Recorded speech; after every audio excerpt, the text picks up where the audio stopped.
All right, welcome back to this week's edition of So You Want to Be in IT. We're a podcast aimed at those starting their journey out in the vast world of IT. We talk about navigating the world of IT as a beginner, from how to break in, what to study for, how to climb the ladder, office politics, management, and everything literally in between. So here we are, episode 14. How you doing, Dave? What's up, man? Hey, how's it going? Not too bad. Episode 14. We are in it to win it by now. We figured most of the podcast folks out there fade out around episode 8 or 9, somewhere in there. And we've made it to 14. So we're just going to keep going. And here we are back for another week. Yeah, absolutely. And we got a special guest today, which is fabulous. So can't wait to get into all We that. do have a special guest. So that is an excellent segue, my friend. Yes, a great guest this week with us. One of my favorites. And certainly when we started this podcast idea, she was at the top of my list because I knew I wanted to have her on for quite a while. This is a really cool moment for us. We have Miss Deirra Footman with us. Hello, Deirra. Hello. Hey, Deirra. Good evening. Good evening. I don't know what that accent is, but hi. Deirra is the sole content creator and author, blogger / all good stuff and things of the blog CCIE by 30. Deirra, why don't you tell us a little bit about that, sort of how you came up with the idea and what kind of pushed you in that direction, and give us a little bit of background. We'll take it from there. Awesome. I've always loved writing since I was a little kid. I was doing VoIP at the time, and I was just trying to learn better my skills at VoIP, asking a lot of questions. I had great team support, but we were a small team, lots of tickets, obviously not a lot of time for mentorship. I was online and I had been thinking about the idea of starting a blog, and I didn't know what I was going to write about because I'm just my life's boring. I don't really want to do, I think at the time, this was around 2016. So the whole social media influencer thing was taking off, and you had people doing lifestyle blogs and stuff. And none of that interests me. So at the time, my only thought of tech blogs was people who review tech products. And then I happened to be on YouTube looking at some how-to videos for voice stuff, and I came across Dewan Lab Every Day. And I was like, oh, I could just write about what I'm learning. Seems simple enough. I struggled with coming up with a name. The first version of the blog was It's Not the Network. I like it. I like it a lot. What gave you that idea? Yeah. Because I found myself saying that a lot. And then in turn, educating people on why it wasn't the network. My motto for 15 years of my career, man, I tell you. And then I toyed around with some other ideas, but all the cool ones was taken. The one I really wanted to do was the routing table. That's taken, I think it's Kevin Blackburn, I think is his last name. He has that one. So I was just looking over my goals and what I wanted to accomplish in my career. And when I first started out and learned about the CCIE certification, my first introduction to it was walking into someone's office and they had the plaque on the wall. And I just thought that was the coolest thing ever. So after I learned about it, I was like, oh, I'm going to get my CCIE by the time I'm 30. So that's where the name came from. That's cool. Love it. That is pretty cool. I like that a lot. I wish I could have my CCIE by 30, but that was 6 years ago. So we're not going to talk about that. But Dean, you're studying for yours, right? Yeah, I'm studying for mine, but very slowly. But yeah, I'm getting there. It's so stressful. It's a lot of material. And my buddy at work just passed too, so I just man, there's more pressure. More pressure on now. So boy. Let's just but I'll get there when I get there. There's no race. It ain't going nowhere. Absolutely. So, Deirra, after that, you said, okay, I'm going to start this CCIE by 30 blog. Was it just to get your thoughts out of your head and onto paper? Or was there a meaning behind it to push some of the folks that are teetering with the idea of getting into tech? What's your ideology there?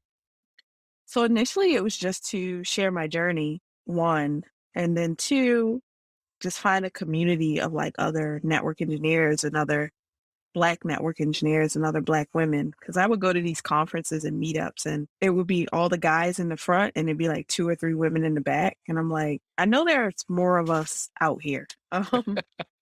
So one, absolutely document my journey, build a repository for myself because I just had stacks of notebooks of notes, and then just find a community. and it just blew up, and I Exploded. didn't expect that at all. Yeah.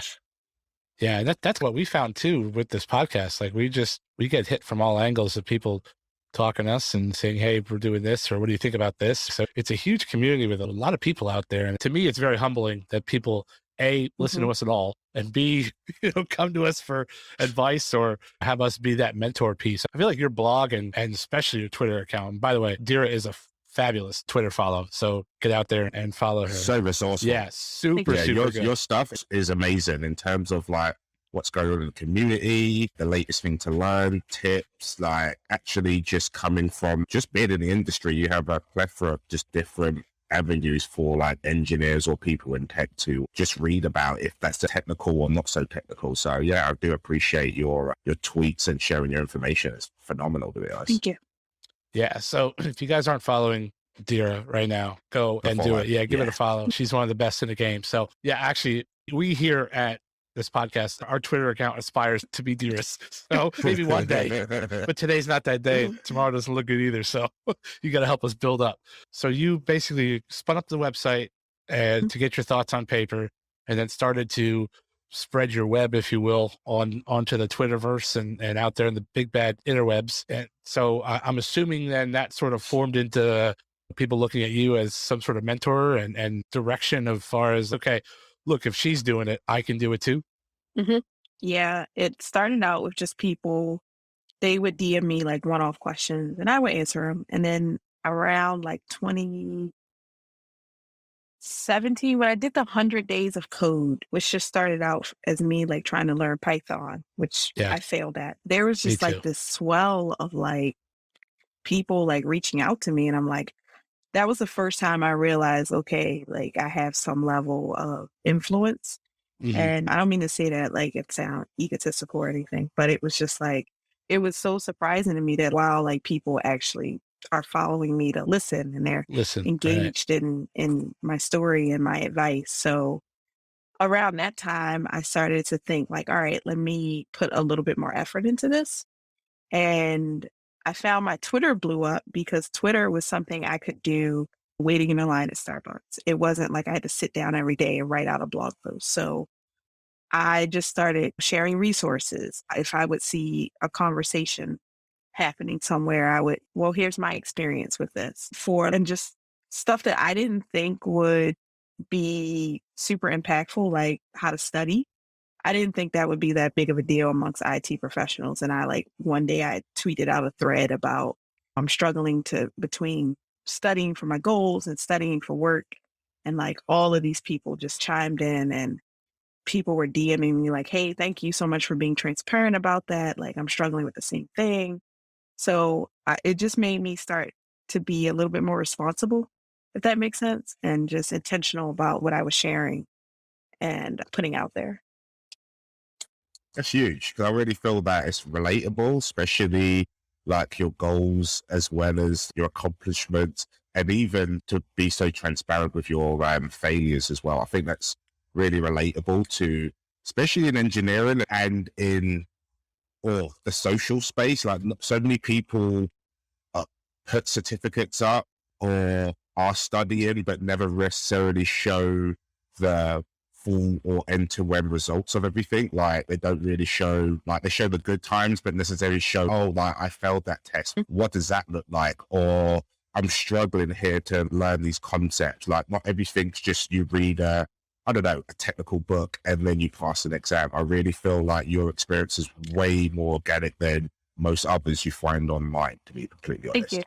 Yeah, that was my goal. I definitely wanted to be transparent because I remember, and I still feel this way sometimes, just like in the workplace working with senior engineers, and you feel like you don't want to ask questions because you just look at them like they have all this knowledge. And then you start talking to them. You break those barriers down. Yeah.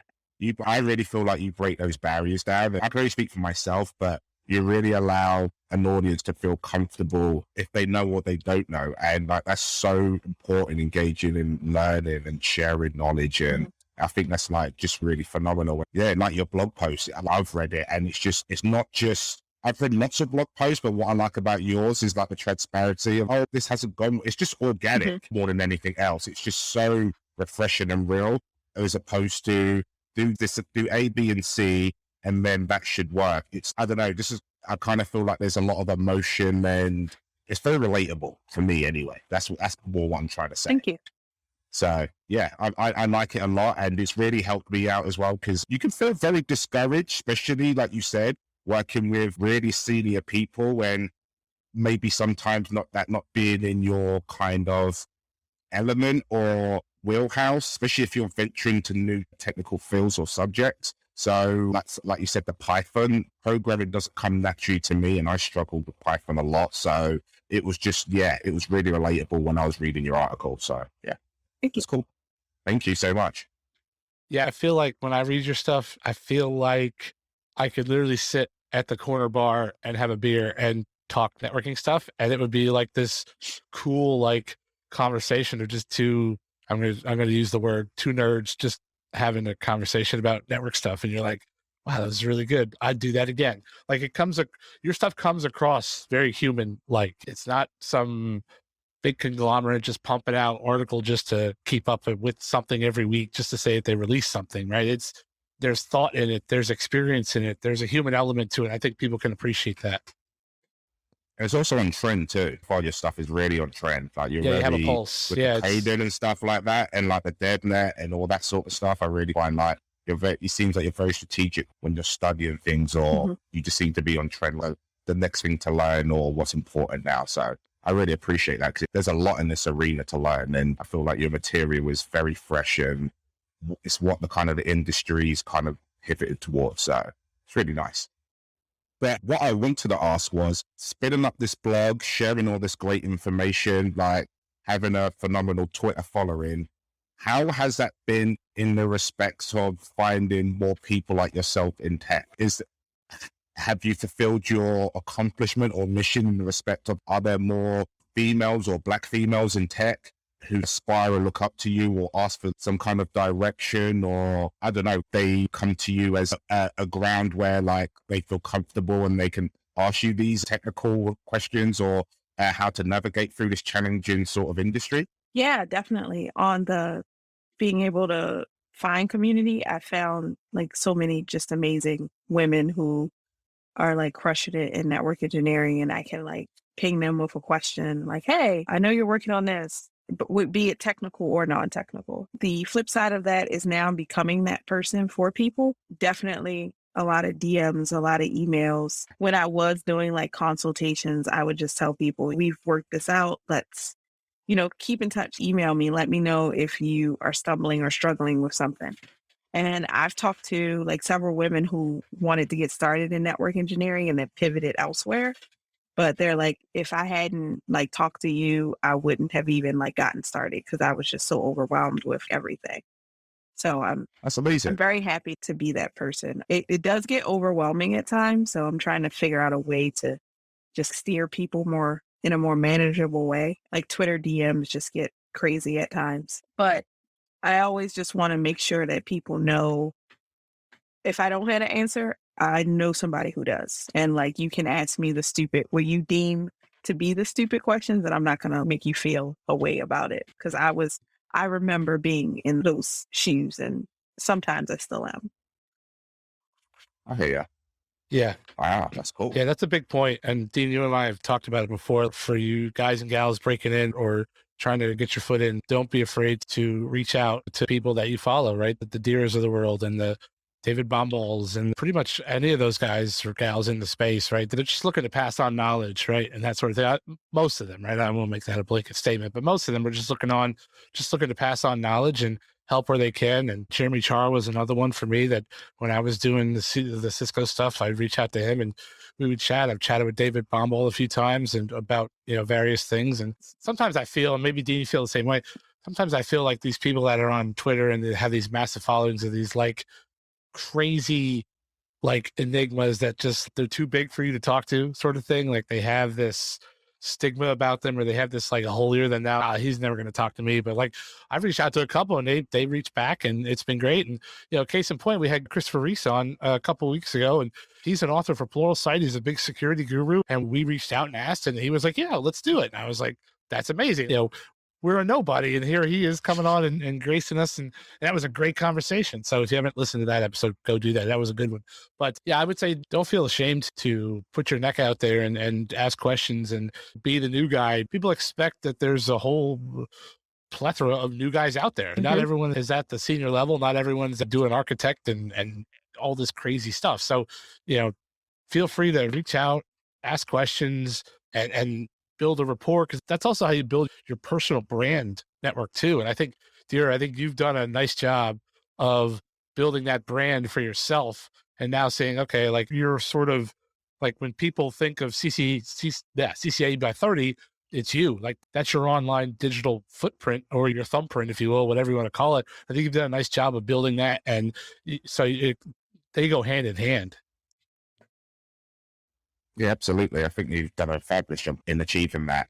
So what I wanted to really get round was, when I know we're in a pandemic right now, but do you feel that, how do I best describe? Do you feel that there's more inclusion in technology in terms of, do you see more people like yourself, more Black women in tech, more people of color in tech, different types of folks in tech? Or is it the same in your kind of experience? Definitely in the past, just 6 years I've been on Twitter, it has exploded. So it's definitely growing. I don't think it's enough. And I would like to see more Black people and people of color and women in more leadership roles. And I've talked about this before. There are all of these like diversity and inclusion initiatives that are getting people into the companies. And I'm starting to hear conversations around this now, at least at the places I've worked. But the work doesn't just end with getting the people into the company. It then continues making sure they stay and they feel like they have a pathway for growth, both technical and into leadership. So I'm hoping that it continues to grow in that space, because I think a lot of people just hit like that plateau and they're like, well, I want to get into management now, but there's no avenues for management, or they want to get into higher levels of technical leadership, and it's just, they don't see themselves at those levels. So is that your next mission, to bring more exposure to navigating sort of leadership roles for Black people and minority people to sort of in the technical industry? Is that something you're looking into right now? Definitely, I see myself going more into a technical leadership. I do not want to be a people manager. So I think as I take the next steps in my career to go there, that's where I will be. That's where my mission will be, to like show people. I'm very much and I think this is part of my success. I'm very much let me take you with me while I'm doing this. So you can see my thought process, see what I tried that didn't work, see what I experimented with that I didn't like, and then just lay that blueprint out for people as I go, if that makes sense. Okay, that's huge. Yeah, it makes a lot of sense. Yeah, I like that a lot. Makes so sense. Is this, I was just going to say, I feel like I agree with Deirra. It's getting there. This last job before the one I have now, I did report to a woman. So I feel like, I don't want to say it's a stigma, but I feel like there are more folks, more women specifically, getting into those types of roles. But you're right. I think there is more there, or more fruit on the vine sort of thing, if you want to look at it that way, that there's more. But I'm curious on, I don't know, like for me, it just seems like when I was going through high school and early college and VOTech and vocational type schools, and I've been in this since literally high school, my sophomore year of high school. So same. I like when I was in those classes, it was 15 guys and one girl, and it's like, what can we do, or what is there a secret to the sauce of saying, okay, look, this industry is for you because X, or do they have some preconceived notions that it's a predominantly male field? Is there something that attracts the male to it than rather not the female? Because you look at it from another perspective, right? You look at it from a occupational perspective. Like my wife's a teacher, so teaching is a predominantly female industry by the last 100 years, whatever it is. So is there something that appeals to a certain type of group when tech, then it doesn't appeal to the other type of group? I guess that's my question. or if that makes I any think sense. it goes into, I think it's a couple of things. One, it's exposure to these careers. For me growing up, like I had an interest in computers, but at the time, like until I got to high school and attended the Cisco program, to me, computers meant fixing computers, coding, or cybersecurity. And then even my understanding of cybersecurity was lax. It was just, oh, a hacker.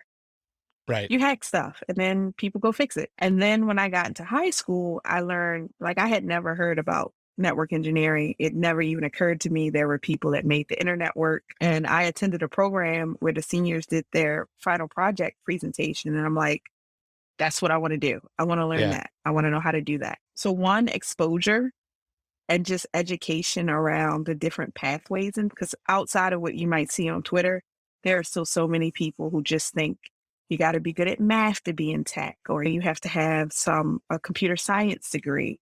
It's just coding, it's just cybersecurity. So when they hear those things, they don't think, oh, I'm not interested in that. I don't want to, that doesn't pique my interest. But then if they have education around stuff like UX and UI design, just the different pathways in cybersecurity, like auditing, even just if they are like a hacker, just or interested in hacking, just really understanding like where they can take that, how they can get started and where they can take it.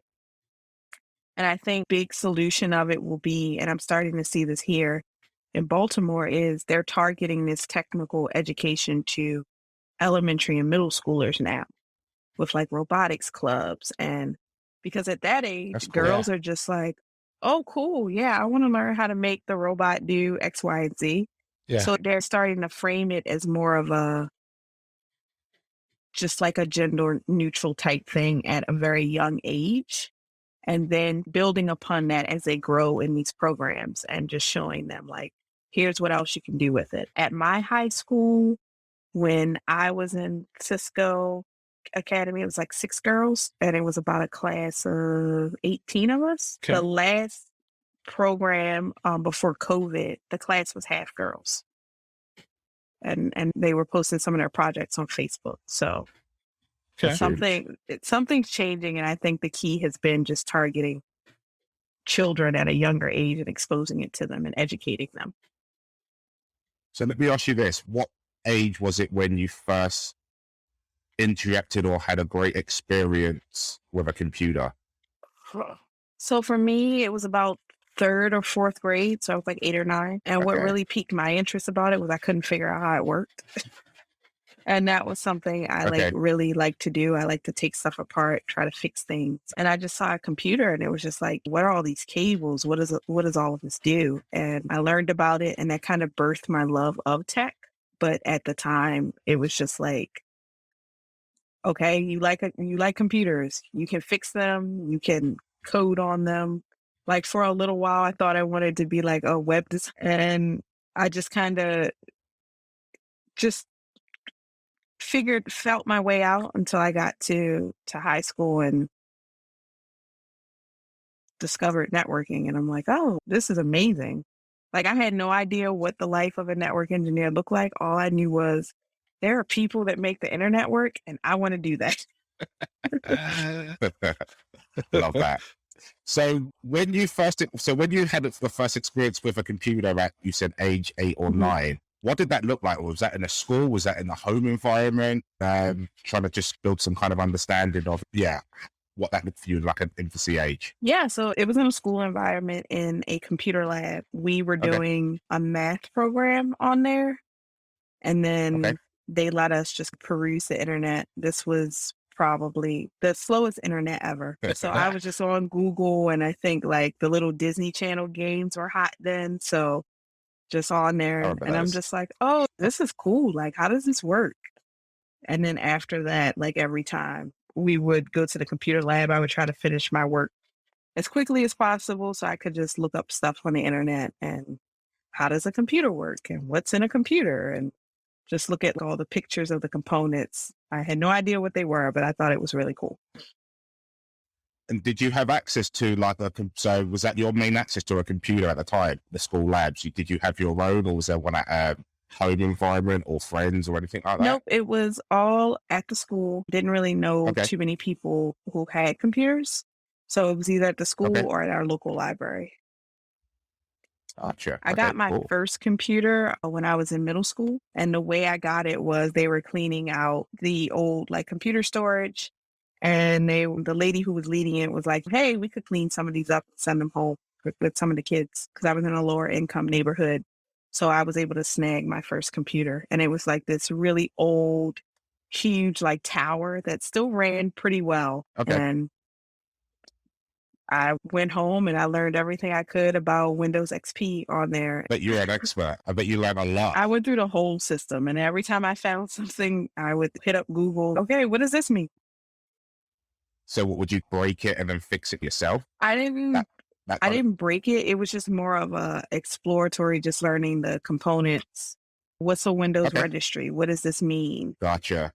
What's malware? Like, why am I seeing like all of these like pop-ups after I downloaded this game? Yeah, I've been there. Okay, nice. So that really cemented some learning concepts Mhm. and things. Okay, cool. Okay. And then what sort of age was it when you got into the Cisco Network Academy? Because you guys were saying that you had this at high school. For us, or in the UK, we only really got Cisco Net Academy. It might be changed now. We're in colleges, so that's what sort of more 16 to 18. So I feel you guys had a bit of a head start with us on the Cisco kind of technology. But what did that look like for you? Like, how did you get into it? Who got you into that? Was there like some sort of career advisor, or was it something that you pursued? Can you share that experience with us, please? Yeah, so I went to a vocational high school, so we got a combo of college prep and job readiness. So they had all types of programs: childcare, cosmetology, automotive, all Okay. that good stuff. So when you signed up and applied for the high school, you had to pick your career path, and I picked graphic design. It was computer related. I do have a creative side. I figured, why not? And the program started your sophomore year, so in 10th grade. So like I said, the freshmen all attended a program probably a little bit after the spring holidays, and the seniors who were preparing to graduate were presenting their final projects. So the students from the Cisco Networking Academy came up and they were pretty much giving a presentation on what they learned, the cool projects they had completed. Some of them had internships, and I was just like, wait a minute, what's computer networking? What does that mean? And they were basically like, here's how we were able to get our test lab internet. And I was just like, there are people that make the internet work. Okay. Didn't know that. So I set up, listened, went home, did some research, like what is Cisco Networking Academy, reviewed all of that, went to my mom, and I'm like, I want to change my career path. Filled out the form. And then in 10th grade, I started the program. So it was a 3-year program. So your mum was, sorry to cut you because that was just huge news. Sorry. So you told your mum, like your family, okay, I'm completely switching careers. Did they even know what that meant? Did that take some convincing? Like, were they cool about that? Because obviously, if it's new to you, would they know? And then are they sure about your choices? How was that for you? So she was just like, explain to me what this is. So I did. And she had some just prior knowledge of technology and computer programs from years ago. So she was fully aware that technology and computers that's where my jam was. That's my bread and butter. Sure, I'll sign the paperwork. We'll change it. So did that. And then the program was 3 years. So the first year was all like A+ material. And our final project there was to build a computer out of spare parts. Obviously, if it worked, you passed. So mine worked. And then 11th and 12th grade year 11th grade year was the CCENT material, and then 11th grade was the CCNA material. So there were some challenges just with the staff. We went through 2 different teachers, but it was just so interesting to me that I would study like on my own time. So in our senior year, after we put together like a portfolio of all of our projects, we put together a resume, and then we were sent out to interview at companies that the school district had partnered with for internships. Oh. So I landed at the school district headquarters. Congrats. Nice. Yeah, for the second semester, I would go there for 4 hours a day after going to school in the morning. I'd grab lunch, commute over to the school district headquarters, and then work for the rest of the day and then go home. I did such a good job that I was invited back through a summer internship program.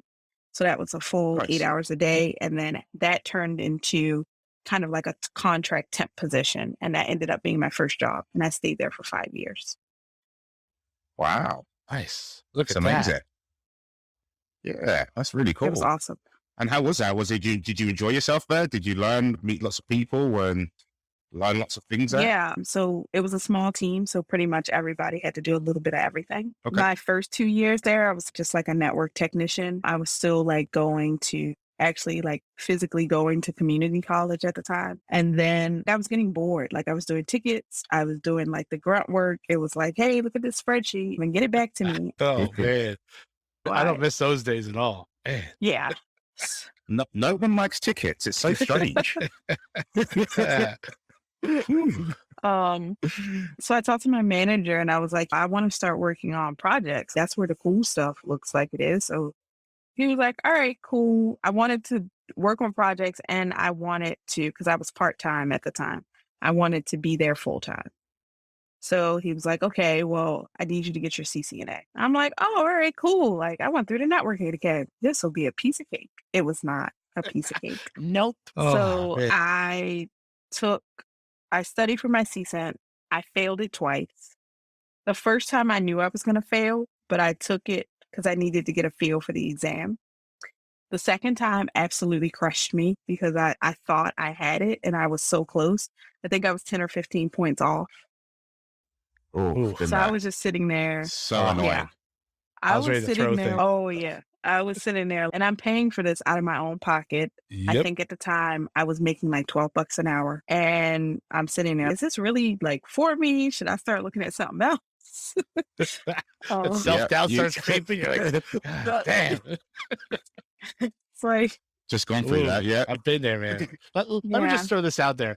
Deirra's journey is so typical. Let me tell you, Deirra's journey was basically my journey. If you swapped out Deirra and my likeness and bodies, we literally almost had the same exact journey getting into this field. It is so relatable, and it's way more common than people think. But man, that whole going and passing or going and just missing the CCNA or whatever cert it's such a it kicks you. It still hurts to this day. That was a good 8 years ago for me, but man, that journey is so typical of breaking into the industry. I'm glad to hear you say that because sometimes I feel like I'm on an island of my path was my path, and you literally just described my path with 2 shorter steps.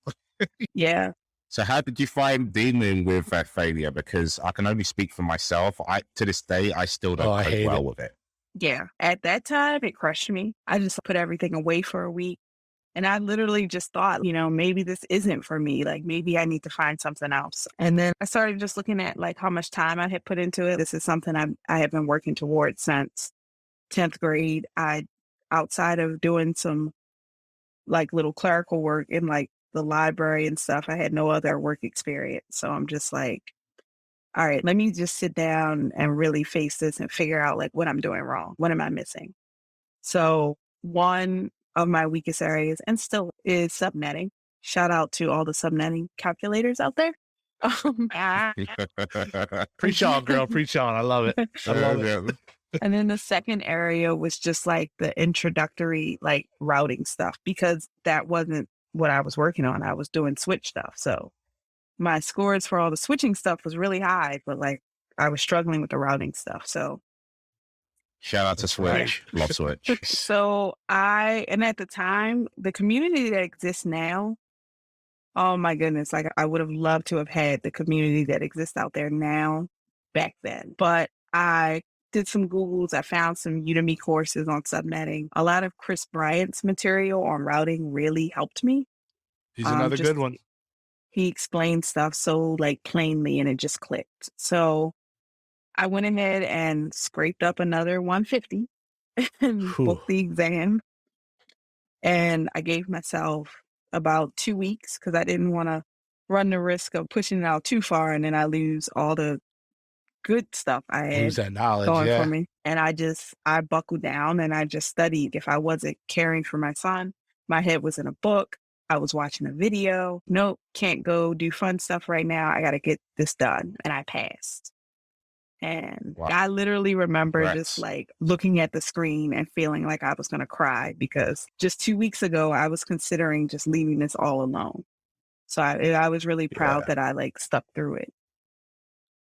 Never give It's up on your dreams. It's a That's big amazing. deal, man. Love It's a that. big deal. Yeah. I tell you what, me too. Like I had that same sort of gumshoe. Like it took me 3 times for the NA, and I was stubborn. I didn't take those CCENT and then the CCNA. I took the one test. I was like, I'm not going to be no fake bougie network guy. Give me the one test, and it killed me. It took me 3 times. So, yeah, it's humbling, and it really like when I passed my CCNA, that gave me some sort of confidence that I didn't know I had. Mhm. Once you pass that test and you look at it and you're like, yeah, I did that. And then you're like, I can hang with these people. Like I can hang with these engineers and these other guys and be a smart guy too. Then at least for me, like once I passed my NA, I wanted to do the next one. Like I did the NP and then I did a CCNA security. And then like, it kicks off this sense of pride and this sense of ownership and this drive that I didn't know existed until I passed the cert. And then like my career just like basically skyrocketed because it just from there it was to jump to jump to jump to jump, and then all of a sudden I'm like, all right, here's the senior level and that sort of thing. So like passing a cert does wonders for your headspace, it does wonders for your confidence, and it for me it catapulted me to the next couple of years of my career. Mhm. Yeah, I went the other way. Okay. I didn't take any more tests. So I passed the CCNA portion the first time because I had calmed my nerves, like you said, just even though it was just a CCENT, like passing that just made me just feel like, okay, I can do this. Yep. I'm not a crazy person. So after passing, I took it to my manager and he was like, all right, I'm about to forward you some meetings.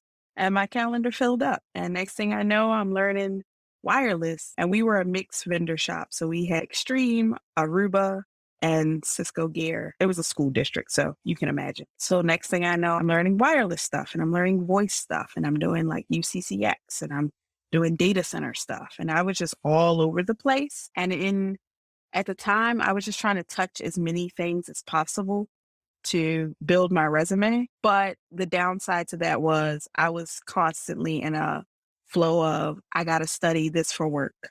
So if I'm working on a VoIP project, I'm like looking at videos on Call Manager and videos on, I like learned UCCX over a Memorial Day weekend because they had laid a bunch of people off and then decided, oh yeah, we want to redesign the call center. And I was one of the few engineers Wow. left. So I'm like, That's Ooh, that's a rough. punch. so I spent Memorial Day weekend on YouTube learning, familiarizing myself with contact center and scripts and stuff, and came in on that Monday with my other coworker who was also doing the same thing that weekend. And we're like, all right, let's build a call center. And we just we built a whole new like script on this outside of what was production and hooked up some phones in a conference room. We took over a conference room for the week and tested. And we got it working somehow. Oh, By the grace so of sweet Jeeves, you got it working. yeah. So looking back, I probably would have been a little bit more strategic about things. But at the time, I was just like, give me all the things. I'll figure it out. And it definitely benefited me because every job I've gotten has been because of something I did at that job. That'll Yeah, be okay. like, I'll be in the interview and they'll be, oh, I see you've done network access control. Can you tell me about that? And it's like that, the network access control project at that job was insane. I've seen everything that can go wrong with network access control and network segmentation, literally everything. Yep. That's I've been there. huge. That's a good learning point for you. Yeah, it's huge. Yeah, Love I that. tell people that was my college. Okay. Yeah. Yeah. So what you get into now, Deirra? So now I'm at a healthcare organization. and I am once again learning all the things, primarily focused on enterprise switching and routing, mostly switching, and diving into security. So I made the decision to pivot into network security, I'll say. It's always been an area of interest, but at the time I just didn't have it. Security's that box. If you don't have experience with it, we don't want to talk to you. Yeah, it's tough Yep. that. And then how do you get the experience if no one wants to It's this talk to weird you? cycle that never ends. So Yep. at my last I job, agree with that. I was focused on data center, and I've decided like data center and network security are going to be my areas of expertise. Nice. Okay, Nice. cool. So are you looking at any sort of study material? Or are you looking at any sort of certification, or are you looking at any courses right now? Yeah, so right now I'm doing my Security Plus. Okay. See, I Couple of should have studied reasons. with you, Deirra. I was doing Security Plus a few months back, and I let it hang off the table. I'm like, now I got to revisit it again if I want to take it. I should have just hooked up with you. We could have been study buddies. Yeah, I would have appreciated that because it's a lot of information. I Yeah. thought Cisco exams were bad. Oh my goodness, Are they tough? it's a lot of, Is it multiple choice though? Is it different? it's multiple choice. Oh, it's still similar. Okay, cool. I think they have some Okay. semblance, I'm not sure, but it's mostly like drag and drop stuff. See, the thing about that stuff, is it vendor neutral? So if it's simulations, what would they give you? Is it like a generic switch? That always puzzled me. Well, when I looked at some of the Net Plus material, it was still very much like Cisco commands. Yeah, that's what I mean. I'm like, what one is it? It has to be some vendor they use. That's why I was just like, what I wonder what one they use. That's kind of interesting. So, and I decided to start at the Security Plus, which got a lot of feedback online when I talked about it. Everyone was like, why don't you just start at the CCNP security? And I'm like, oh, well, I'm missing some security concepts. And I'm honest enough with myself to know, like, I'm missing some steps here. Yeah, you're just not that So- girl, right? Yeah. Yeah, I hear you. I'm saying, So I did talk to some people, and then a couple of people were like, oh, just go get the CISSP. You have all of this, security experience and, just by proxy on projects, like you'd be fine with it. I looked at those domains and I'm like, yeah, no, we're not there yet. Yeah, I've looked at that too. That's quite intense stuff. I don't know why people think that you could just pick that up on the whim, because it's quite intense, that Mhm. stuff. yeah, that's Yes, I'm right. CISSP So, is no joke. Yeah. So you find the Security Plus like a good foundation level where you feel comfortable in the material Mhm. and you feel like it's a good basis or platform to learn from, and then take it from Yeah. there? So my plan is Okay, to cool. knock out the Security Plus next month. And then starting Nice. in January, I'll be doing the CCNP core exam. I'm going to, Oh, let me know. I just finished that. okay, I can give you all my study notes. awesome. And then I'm going to do the ICE special. Oh, okay. That's what I'm working on now. So I can give you my Awesome. notes when I'm done with that. Deirra, why don't you just become a third member of this podcast? Because you basically checked all the boxes for us. Yeah, I've got tons of notes on that what I'm working on right now. So yeah, I can give you all my ICE notes. I've got an ICE machine here what I'm working on too. So Oh, awesome. I've got lots of I screenshots. love So ICE. I'm a huge ICE nerd. you Yeah. are? Okay. I'm just getting into it. So okay, cool. Nice. Like everywhere I've been, people are like, they get overwhelmed by it. It comes off like they're afraid of it. And I get why. Because it does a lot. It does a lot. It is very intimidating. It does so Mhm. much. And But if you're good at ICE, that's phenomenal. at my last job, I got a lot of experience with it just because it was sitting there just doing AAA. And they were like coming Okay. up with all these projects, and they're like, oh, we need to turn on port security on all the ports to secure them. And I'm like, that's a nightmare. Let's Yeah. try, like, we have ICE, we have Meraki switches. Have you looked at network access control in 802.1x? And they're like, no, we haven't. What does that look like? So I got to play around with that and build that out. I got to build out posturing, which was really fun. It was a pain That's awesome. in the neck at times because we had a lot of Macs, but I won't Mac bash. No, please Mac bash, because I'm like, so I've got a lot of friends who advocate Mac. Is it difficult to set up ICE with Mac? I'm unaware No, of that. it's not Not difficult, just for my own. but we ran into some bugs. What only like Mac related? Like Windows was Okay. working fine, the Macs were not. It was a Okay. whole ordeal. So I got to just really familiarize myself with the ICE terminal. I did an ICE upgrade with a vendor. Learned a lot from that. I didn't know ICE ran on Oracle, so that was interesting to learn. And I didn't know that either. yeah, And I'm reading a book about it. They never told me that. Hey, Dean, those two pages are stuck together. That's why you didn't read it. you put it down. It's a Cisco book. Yeah, but they didn't mention that part. But okay. How convenient. But no, that's good. That's really good. It's good that you had some exposure with ICE and you've done some. Sounds like you've done some really interesting in that first job you were at. So what are you doing at the healthcare industry right now? Network engineer focused on enterprise routing and switching. More switching. Is it like for a hospital? Are you doing like medical equipment, or what? Is it what kind of like healthcare? Hospitals. Okay. Okay. And is it a hospital's sort of general IT you're looking after, or is it sort of medical equipment like clinical engineering? It's everything. If it connects to the network, we look at it. Okay. It's like if it has an outlet, well, I'm responsible for it. Okay.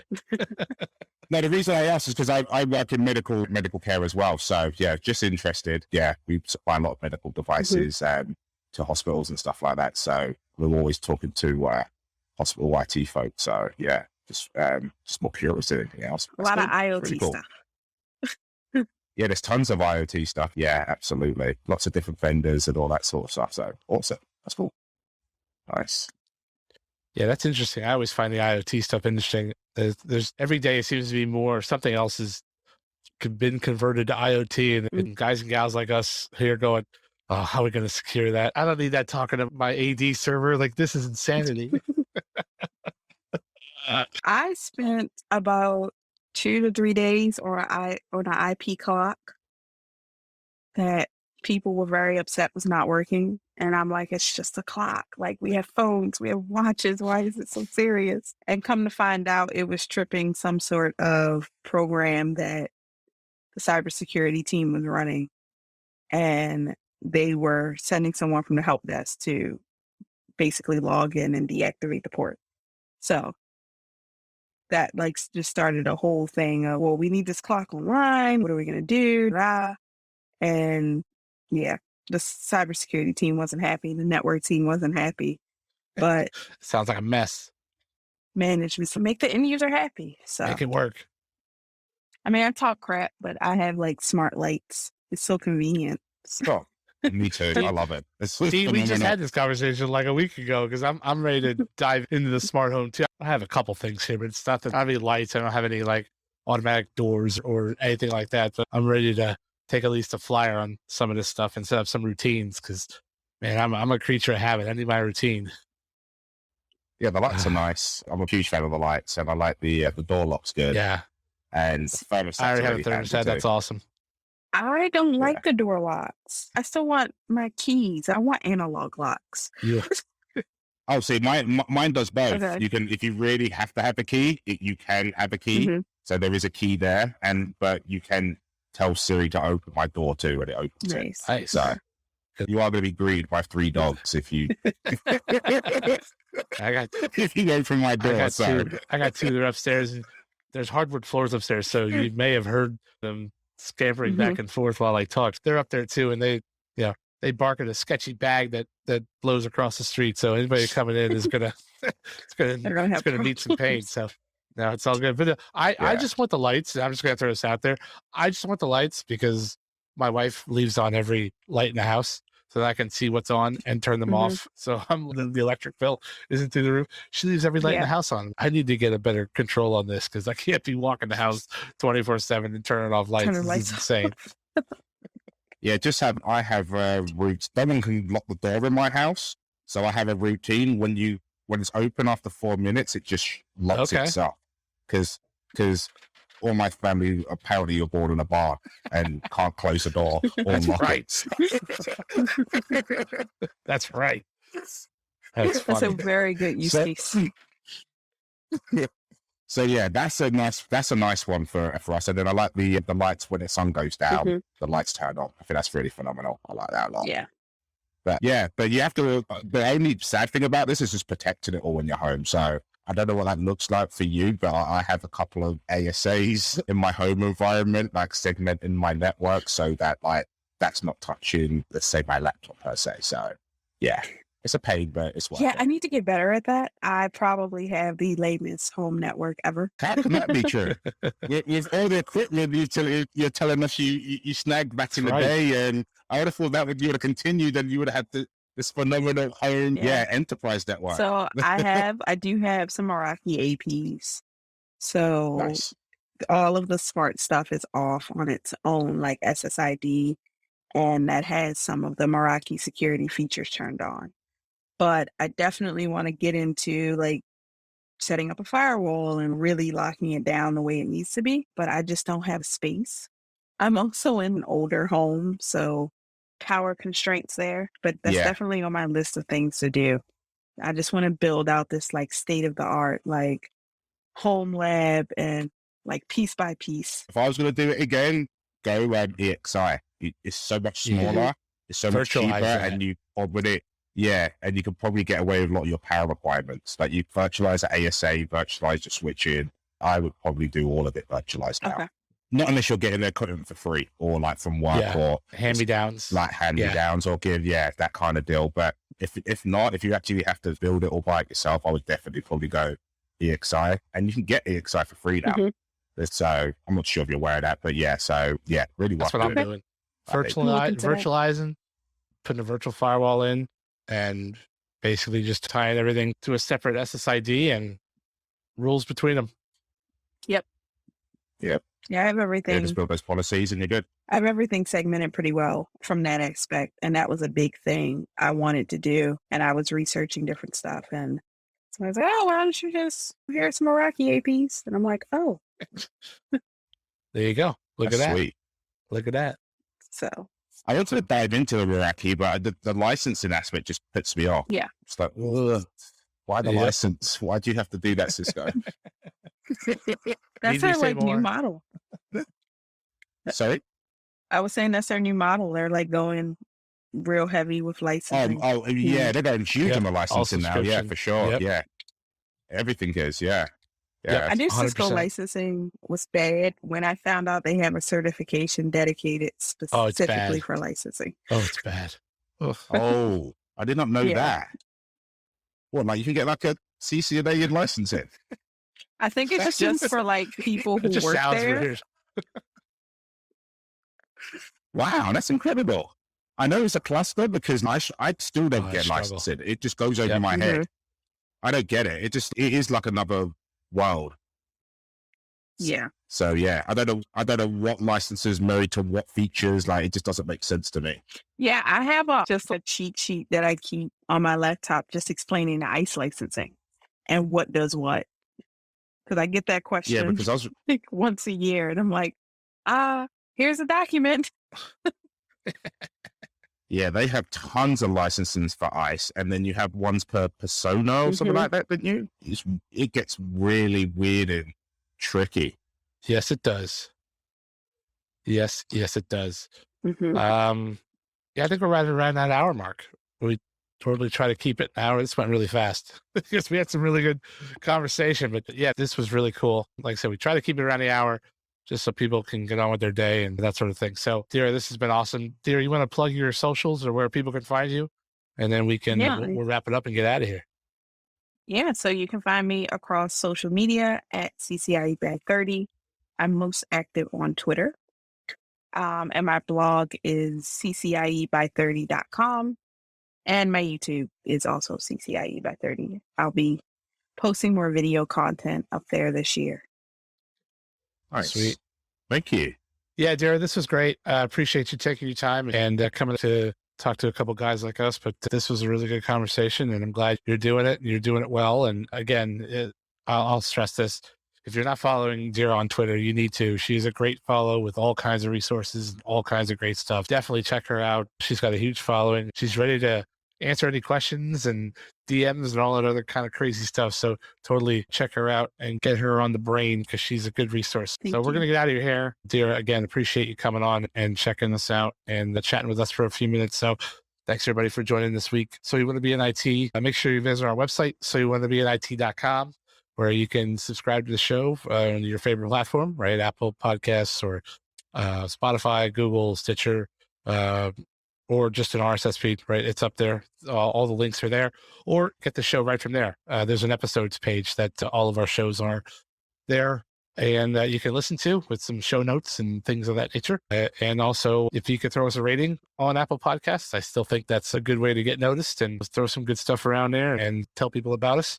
Or if you want to simply tell a friend, that's cool too. And that helps us out just as much as the socials do. So some good stuff there too. Just telling one person, they tell another person, and we get the following like Deirra has. So that's our goal in life, is just to get as many followers as Deirra has. See, with that, I will plug all of your stuff. That's right. Thank you. So be sure to follow us on Twitter and Instagram. Actually, the handle for Twitter, I had to change it because we were one character over the limit. So I had to shorten it a little bit. So you want to look at our socials, Twitter, Instagram, Facebook, the Discord server that we have, the invite, they're all in the show notes. So go check us out there. Follow us where you will. And I think that's it. Again, Deirra, thanks for joining us. It's been really great. Thank you, Deirra. Thanks Amazing. awesome. Thanks for having me. Yeah, anytime. Hey, you're welcome anytime. Just hit us up and we'll find a spot for you. Thanks, everybody. We'll see you guys next week.